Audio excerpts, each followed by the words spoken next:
किसान, बदलते भारत की शान।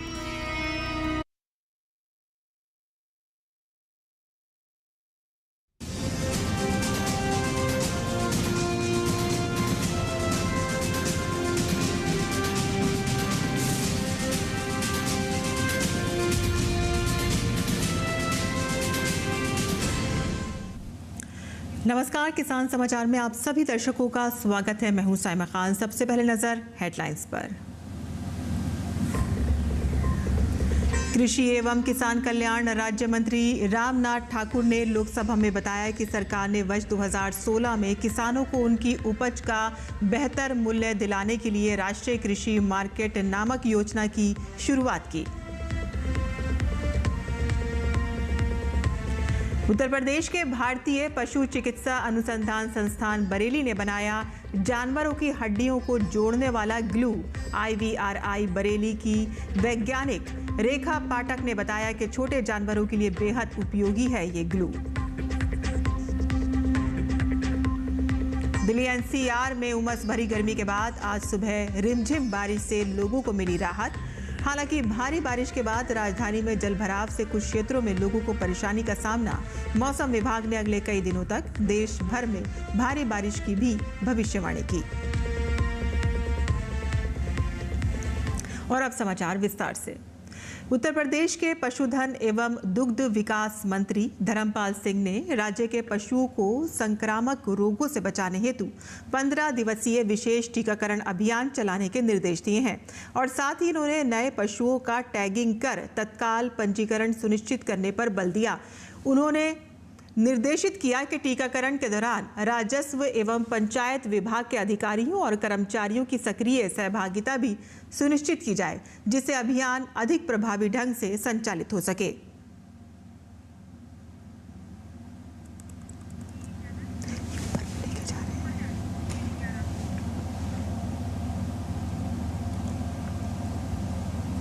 उत्तर प्रदेश के भारतीय पशु चिकित्सा अनुसंधान संस्थान IVRI बरेली ने एक ऐसा ग्लू बनाया है जो जानवरों की हड्डियों को जोड़ सकता है। IVRI बरेली के शल्य चिकित्सा विभाग की प्रधान वैज्ञानिक रेखा पाठक ने बताया कि IVRI ने 2010 में एक प्रोजेक्ट शुरू किया था जिसकी उपलब्धि छोटे जानवरों के लिए बेहद उपयोगी है।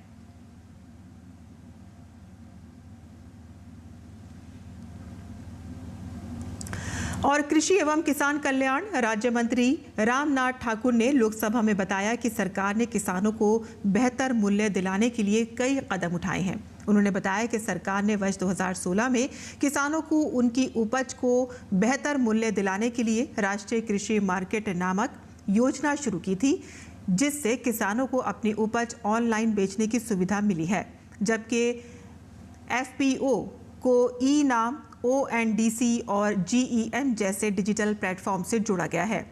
RBI के शोध के अनुसार बिचौलियों और मार्केटिंग लागत के कारण किसानों को उपभोक्ता मूल्य का एक छोटा हिस्सा ही मिल पाता है और इस समस्या से निपटने के लिए सरकार उत्पादन और मार्केटिंग सुधारने के साथ साथ फसलों उपरांत नुकसान कम करने पर जोर दे रही है। एग्रीकल्चर इंफ्रास्ट्रक्चर फंड और एकीकृत बागवानी विकास मिशन जैसी योजनाओं के तहत कोल्ड स्टोरेज और अन्य बुनियादी ढांचे के लिए सहायता दी जा रही है, जिससे किसानों का लाभ बढ़ सके।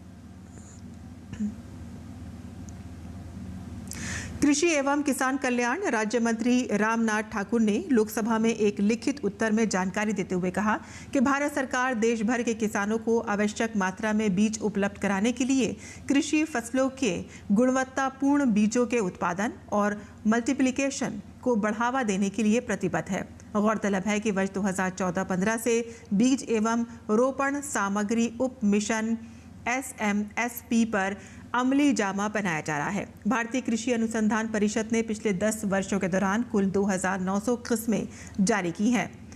NICRA परियोजना के अंतर्गत 72 सूखाग्रस्त जिलों में लगभग 5278 जनजातीय और छोटे किसानों को फील्ड डेमोन्स्ट्रेशन करने के लिए विभिन्न फसलों के अनुकूल बीज प्राप्त हुए। NICRA परियोजना के अंतर्गत ग्राम स्तरीय बीज बैंकों और सामुदायिक नर्सरियों की स्थापना के लिए क्षमता निर्माण का कार्य किया जा रहा है। जिससे गोद लिए गए गांवों में बीजों की उपलब्धता सुनिश्चित हो सके।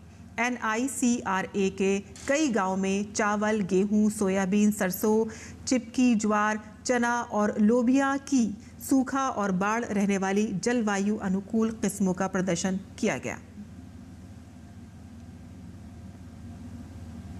कृषि एवं किसान कल्याण राज्य मंत्री रामनाथ ठाकुर ने कहा कि राष्ट्रीय प्राकृतिक कृषि मिशन का कार्यान्वयन संपूर्ण देश में 7.5 लाख हेक्टेयर क्षेत्र को कवर करते हुए 15,000 प्राकृतिक कृषि क्लस्टरों में किया जा रहा है। वैज्ञानिक, किसान मास्टर प्रशिक्षक और प्रशिक्षित सामुदायिक संसाधन व्यक्ति किसानों के लिए जागरूकता सृजन प्रशिक्षण, ऑनलाइन फॉर्म डेमोन्स्ट्रेशन और किसानों को निरंतर सहायता प्रदान करते हैं। मिशन के अंतर्गत 3,900 से अधिक वैज्ञानिकों, FMT और सरकारी अधिकारियों को प्राकृतिक खेती पर प्रशिक्षित किया गया है और लगभग 28,000 CRP की पहचान की गई है। इस योजना में किसानों को प्राकृतिक कृषि करने और प्रशिक्षण देने, पशुधन की रखरखाव करने, प्राकृतिक कृषि के इनपुट तैयारी आदि के लिए प्रति किसान प्रति वर्ष 4,000 रुपये प्रति एकड़ 2 वर्षों के लिए उत्पादन आधारित प्रोत्साहन का प्रावधान किया गया है और अब तक 10 लाख से अधिक किसानों को इस मिशन के अंतर्गत नामांकित किया गया है। NMNF के कार्यान्वयन की प्रगति की रियल टाइम निगरानी के लिए एक ऑनलाइन पोर्टल भी जारी किया गया है जो www.naturalfarming.dac.gov.in है और राष्ट्रीय प्राकृतिक कृषि मिशन का क्रियान्वयन संपूर्ण देश में 7.5 लाख हेक्टेयर क्षेत्र को कवर करता है।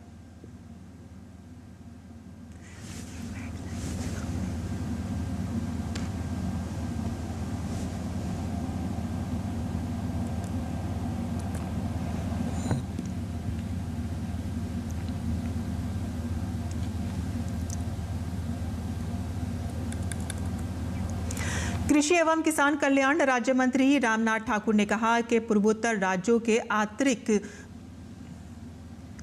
अतिरिक्त सभी राज्यों, केंद्र शासित प्रदेश में परंपरागत कृषि विकास योजना और पूर्वोत्तर राज्यों हेतु पूर्वोत्तर क्षेत्र के लिए जैविक मूल्य श्रृंखला विकास मिशन के माध्यम से जैविक खेती को प्रोत्साहित किया जा रहा है और दोनों योजनाएं जैविक खेती में कार्यरत किसानों को उत्पादन से प्रसंस्करण, प्रमाण और विपणन तथा संपूर्ण सहायता प्रदान करने पर बल देती हैं। इन योजनाओं का मुख्य उद्देश्य आपूर्ति श्रृंखला का सृजन करने के लिए लघु और सीमांत किसानों को प्राथमिकता देते हुए जैविक क्लस्टर बनाना है। दोनों योजनाएं प्राकृतिक संसाधन आधारित एकीकृत और जलवायु अनुकूल सतत कृषि प्रणालियों, प्राकृतिक संसाधन संरक्षण और ऑन फार्म न्यूट्रिशन रीसाइक्लिंग को भी प्रोत्साहित कर रही हैं और दोनों ही योजनाओं का कार्यान्वयन राज्यों, संघ, राज्य, क्षेत्र सरकारों के माध्यम से किया जाता है। PKVY के तहत जैविक खेती को प्रोत्साहित करने के लिए 3 वर्षों में प्रति हेक्टर 31,500 रुपये की सहायता प्रदान की जाती है और इसमें से जैविक खाद सहित ऑन फॉर्म, ऑफ फॉर्म जैविक आदानों के लिए प्रत्यक्ष लाभ अंतरण के माध्यम से किसानों को 15,000 रुपये प्रति हेक्टेयर की सहायता प्रदान की जाती है।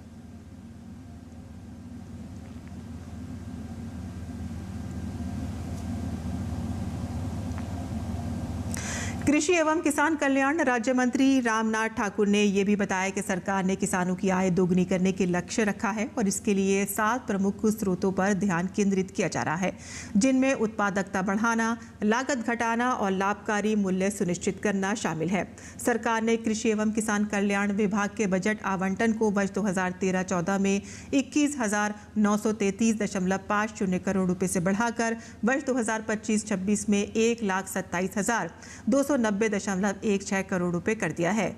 प्रधानमंत्री किसान सम्मान निधि जैसी कई योजनाओं के साथ साथ न्यूनतम समर्थन मूल्य यानी कि MSP और प्रधानमंत्री अन्नदाता आय संरक्षण अभियान के माध्यम से किसानों को वित्तीय सहायता और बाजार स्थिरीकरण प्रदान कर रही है और इसके अतिरिक्त डिजिटल कृषि मिशन और एग्रीकल्चर इंफ्रास्ट्रक्चर फंड जैसे पहले प्रौद्योगिकी अपनाने और कृषि अवसंरचना को मजबूत करने पर केंद्रित हैं, जिससे किसानों का समग्र कल्याण सुनिश्चित हो सके।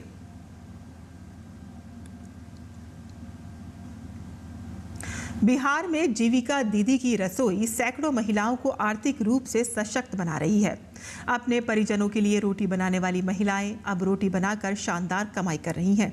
इस पहल से ये महिलाएं आर्थिक रूप से सशक्त हो रही हैं और राजधानी पटना के पुलिस मुख्यालय में स्थित ऐसी ही एक दीदी की रसोई के सफल संचालन का जायजा लिया हमारे संवाददाता कुमार आलोक ने। बिहार सरकार के जीविका मिशन ने एक अनूठी पहल की शुरुआत बिहार में की है।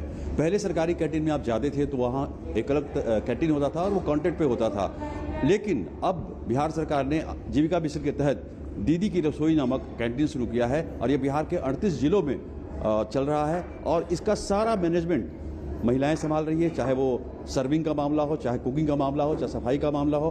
पहले की कैंटीन की व्यवस्था और अब में कितना फर्क आपको महसूस होता है? बहुत फर्क है। यहाँ पर अभी जो खाना है, खाने की क्वालिटी भी बहुत अच्छी है और दीदी लोग का जो बिहेव है बहुत अच्छा है। बहुत काफ़ी लोग मेहनत करती हैं और साफ़ सफाई वगैरह जो है बहुत अच्छा है। अब ये बताइए कि दीदी की रसोई की खासियत क्या है? यहाँ पे खासियत यह है कि यहाँ पे बहुत ज़्यादा नीट एंड क्लीन रहता है। यहाँ पे आप कभी भी आके आप मंगा के कुछ भी खा सकते हैं। यहाँ पे जो भी डेली यहाँ पे कुछ ना कुछ नया होता है और वहाँ पे लिखा हुआ रहता है कि यहाँ पे क्या आप मंगा सकते हैं और वो बहुत अफोर्डेबल भी है। आप भी कुछ बताएंगी दीदी की रसोई के बारे में? हाँ, यहाँ पे सब कुछ बहुत हाइजीन मेंटेन होता है, साफ सफाई रहता है। हम लोगों को किसी भी चीज़ का नीड होता है वो लोग तुरंत हमें देते हैं, तो हम लोगों को किसी चीज़ के लिए वेट नहीं करना पड़ता है। और हम लोग एज यहाँ पे अगर बैठकर खाते हैं तो किसी को कोई प्रॉब्लम नहीं है। हम लोग अपना टाइम लेकर खाते हैं। यहाँ का खाना भी बहुत अच्छा रहता है, तो we are very happy with this canteen. कैसे हमारी सीएम दीदी ने हमको बताया कि पटेल भवन में कैंटीन खुल रहा है, आप लोग को काम करना है। हम बोले कि हाँ दीदी हमको तो करना है, तो आप लोग चाहिएगा। हम बोले हम लोग जाएंगे दीदी। हम लोग बहुत इसमें जैसे कि पैसा कौड़ी का थोड़ा सा तंगी रहता था, इसलिए वजह से हम लोग हाँ कर दिए और हमारे सीएम दीदी के वजह से हम लोग यहाँ पे काम कर रहे हैं। पहले क्या करती थी आप? पहले घर में हाउस वाइफ थे, गृहिणी थे बस, और घर में इसी तरह रहते थे। इस दीदी की रसोई में आप आई? रहते थे घर में, बैठे रहते थे, हम कुछ भी ना जानते थे।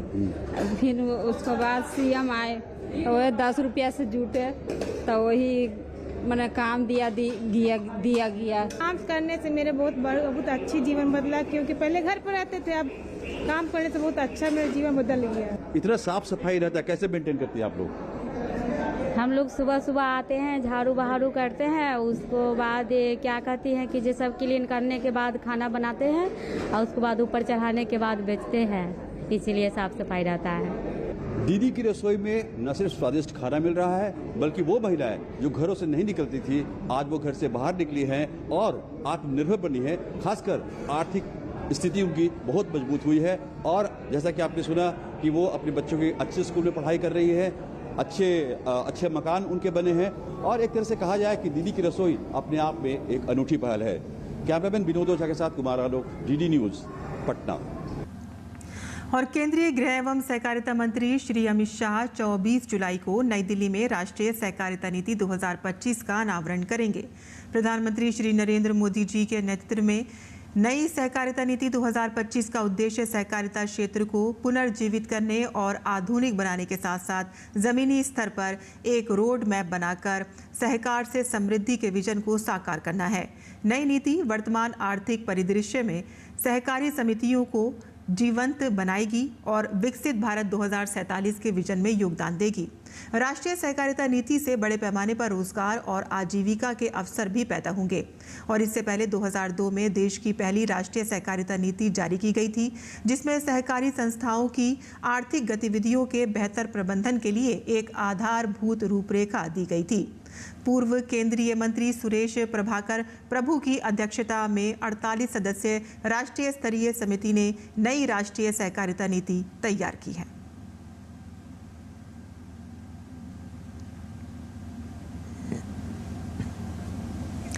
मध्य प्रदेश के मुख्यमंत्री डॉक्टर मोहन यादव ने कहा कि उनकी दुबई और स्पेन की यात्रा मध्य प्रदेश में विकास के नए द्वार खोलेगी।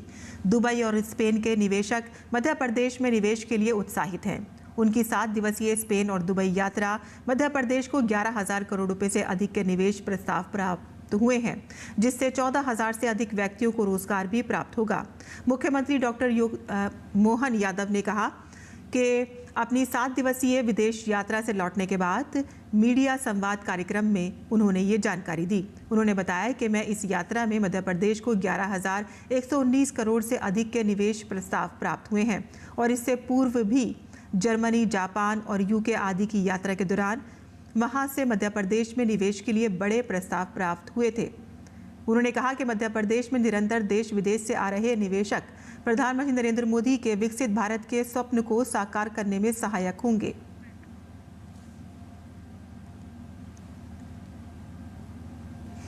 आगे बढ़ते हैं, जहां दिल्ली एनसीआर में आज सुबह रिमझिम बारिश से उमस भरी गर्मी से राहत मिली है। हालांकि भारी बारिश के बाद जलभराव से कुछ क्षेत्रों में लोगों को परेशानी का सामना करना पड़ रहा है। भारी बारिश के बाद महरौली बदरपुर रोड पर जलभराव हुआ और इससे राजधानी में यातायात भी बाधित हुआ। नोएडा, गाजियाबाद में भी तेज बारिश हो रही है। भारतीय मौसम विभाग ने अगले 7 दिनों यानी कि 28 जुलाई तक दिल्ली में तापमान 36 डिग्री सेल्सियस और 23 डिग्री सेल्सियस के बीच रहने की उम्मीद जताई है। IMD के अनुसार अगले 7 दिनों तक आसमान में आमतौर पर बादल छाए रहेंगे और गरज बिजली के साथ बहुत हल्की से मध्यम बारिश होगी। मौसम विभाग ने अगले कई दिनों तक देश भर में भारी बारिश की भी भविष्यवाणी की है। और इसके साथ ही दिल्ली के पास मेरठ के कई इलाकों में भारी बारिश के बाद जलभराव की स्थिति देखने को मिली। और किसान समाचार में आइए अब जान लेते हैं देश भर की मंडियों का भाव।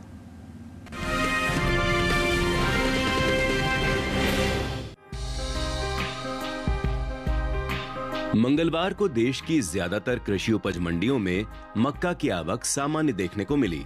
हाजिर भाव को देखें तो एगमार्कनेट के मुताबिक गुजरात की जम्मूसर मंडी में 21 जुलाई को मक्का का भाव था 2,200 रुपए। 22 जुलाई को इसके भाव में 300 रुपए की गिरावट आई और भाव हो गया 1,900 रुपए। इसी तरह राजस्थान की कोटा मंडी में इस दौरान मक्का के सौदों में नरमी दर्ज हुई। यहाँ 22 जुलाई को मक्का का भाव 300 रुपए टूटकर 2,350 रुपए से 2,050 रुपए पर आ गया। वहीं उत्तर प्रदेश की बदायूं मंडी में मक्का की खरीद स्थिर भाव पर हुई। यहाँ दोनों दिन यानी 21 और 22 जुलाई को मक्का के सौदे बिना किसी फेरबदल के 1,900 रुपए पर हुए। राज्य की फैजाबाद मंडी में भी मक्का का कारोबार स्थिर भाव पर हुआ। यहाँ 21 जुलाई को मक्का का भाव रहा 2,400 रुपए, जो कि 22 जुलाई को भी 2,400 रुपए पर टिका रहा। इस साल घरेलू स्तर पर कुल मक्का की पैदावार रिकॉर्ड स्तर पर जा सकती है। कृषि मंत्रालय की ओर से जारी तीसरे अग्रिम अनुमान के मुताबिक साल 2024-25 के दौरान देश में कुल मक्का की उपज 422,81,000 टन होने का अनुमान जताया गया है, जो पिछले साल की 376,65,000 टन की पैदावार की तुलना में करीब 46,16,000 टन ज्यादा है। कुल मक्का की उपज का असर इसके बाजार भाव पर पड़ सकता है।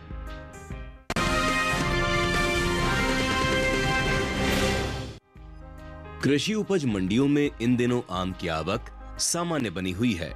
ज्यादातर मंडियों में आम की खरीद बिना किसी उतार चढ़ाव के साथ हुई। भाव की बात करें तो एगमार्कनेट के मुताबिक हरियाणा की गुरुग्राम मंडी में 21 जुलाई को आम का भाव रहा 4,000 रुपए। 22 जुलाई को इसके भाव में कोई बदलाव नहीं हुआ और भाव 4,000 रुपए पर बना रहा। जबकि महाराष्ट्र की पुणे मंडी में इस दौरान आम के सौदे नरमी के साथ हुए। यहाँ 21 जुलाई को आम का भाव था 5,500 रुपए। 22 जुलाई को इसका दाम 250 रुपए लुढ़क कर 5,250 रुपए हो गया। हालांकि पंजाब की लुधियाना मंडी में बीते 2 दिनों के दौरान आम के भाव स्थिर रहे। यहाँ 21 और 22 जुलाई को आम 2,500 रुपए पर बिका।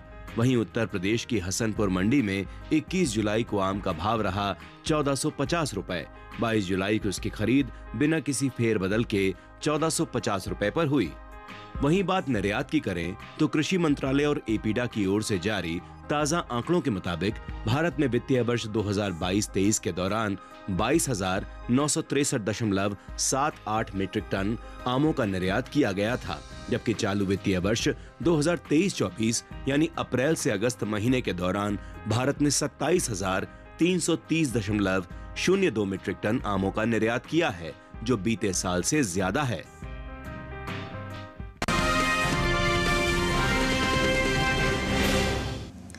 और मंडी खबर के बाद अब बात कर लेते हैं मौसमी खेती की। किसान इस मौसम में कैसे रखें अपनी खेती का ख्याल, आइए देखते हैं। नमस्कार, आप देख रहे हैं डीडी किसान। मैं हूं AI कृष और आज हम भारत के विभिन्न राज्यों में होने वाली खेती किसानी से संबंधित सलाहों के बारे में पूरी जानकारी देंगे। मध्य प्रदेश के गिर्द में मोटे अनाज की बुवाई रोक दें। यहाँ के किसान सोयाबीन और अरहर के खेतों में पर्याप्त जल निकासी की व्यवस्था करें। खरीफ की टमाटर, मिर्च, प्याज और अगेती गोभी की नर्सरी में फालतू पानी जमा न होने दें। बुंदेलखंड में खरीफ की तिलहनी और दलहनी फसलों की बुवाई टाल दें। बारिश का सिलसिला थमने के बाद कम अवधि वाली उन्नत किस्मों का चयन करें। निचले इलाकों में अनुकूल मौसम के दौरान धान की नर्सरी 20 से 25 दिन की होने पर रोपाई करें। मध्य प्रदेश के कैमोर पठार और सतपुड़ा के पहाड़ी क्षेत्र में धान की नर्सरी से फालतू पानी तुरंत बाहर निकालें। यहाँ के किसान बारिश की वर्तमान अवधि के बाद सोयाबीन की बुवाई करें। टमाटर, मिर्च, बैंगन और कद्दू वर्गीय सब्जियों में पर्याप्त जल निकासी की व्यवस्था जरूरी है। ज्यादा बारिश वाले इलाकों में सब्जियों की नर्सरी को खराब होने से बचाने के लिए ग्रीन नेट या अन्य माध्यम का इस्तेमाल करें। कम बारिश वाले इलाकों में जल संरक्षण के लिए धान के खेतों की मेड़ों को मजबूत करें। मध्य प्रदेश के झाबुआ पहाड़ी क्षेत्र में खरीफ की सोयाबीन, मक्का, कपास और दलहनी फसलों की बुवाई पूरी करें। जिन इलाकों में भारी बारिश और जलभराव के कारण किसान सोयाबीन और मक्का जैसी फसलें नहीं बो पाए हैं, उनको सलाह है कि जल्दी तैयार होने वाली उन्नत किस्मों की बुवाई करें। बेहतर फसल, वृद्धि और उपज के लिए बीज दर में 25% की बढ़ोतरी करने और पंक्तियों के बीच के अंतराल को कम करने की सलाह दी जाती है। इसी तरह कृषि और किसानों से जुड़ी हर महत्वपूर्ण जानकारी के लिए हमारे साथ जुड़े रहिए और देखते रहिए डीडी किसान। धन्यवाद।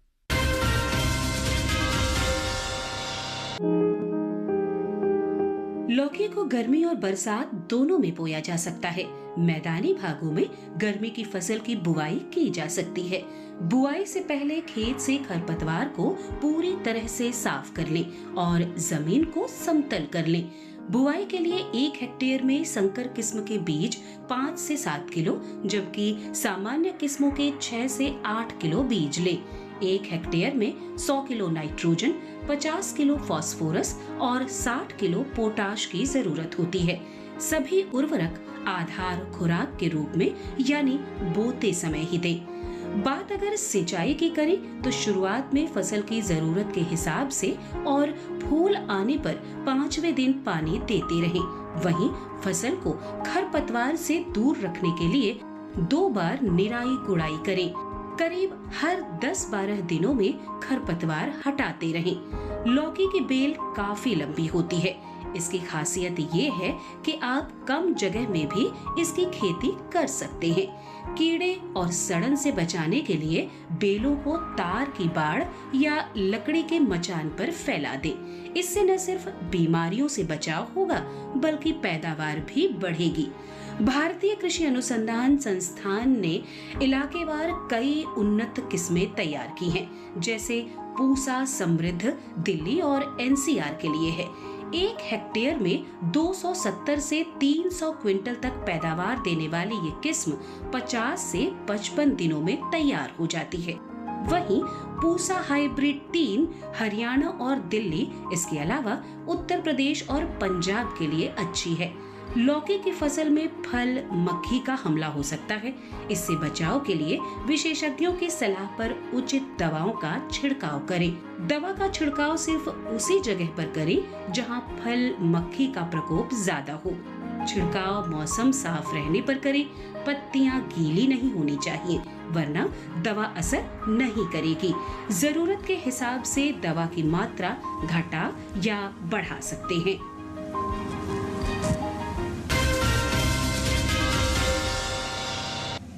और खेती किसानी के साथ साथ आइए नजर डाल लेते हैं कुछ और महत्वपूर्ण खबरों पर। खास खबर में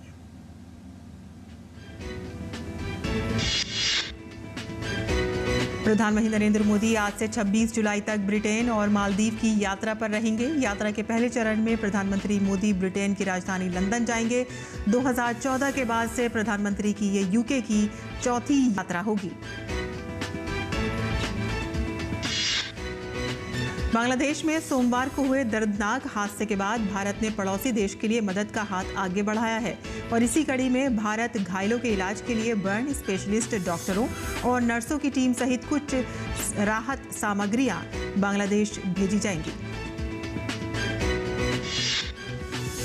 सुप्रीम कोर्ट ने वैवाहिक विवादों में भारतीय दंड संहिता की धारा 498A के दुरुपयोग को रोकने के लिए परिवार कल्याण समिति स्थापित करने के संबंध में इलाहाबाद हाई कोर्ट द्वारा निर्धारित सुरक्षा उपायों को सही बताया है।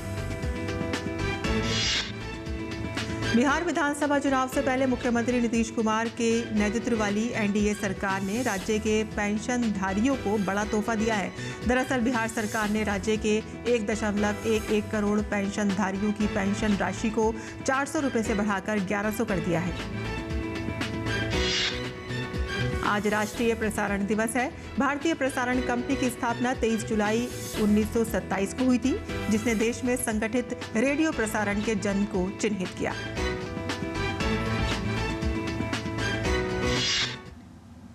किसान समाचार में आज के लिए बस इतना ही। अनुमति दें। नमस्कार।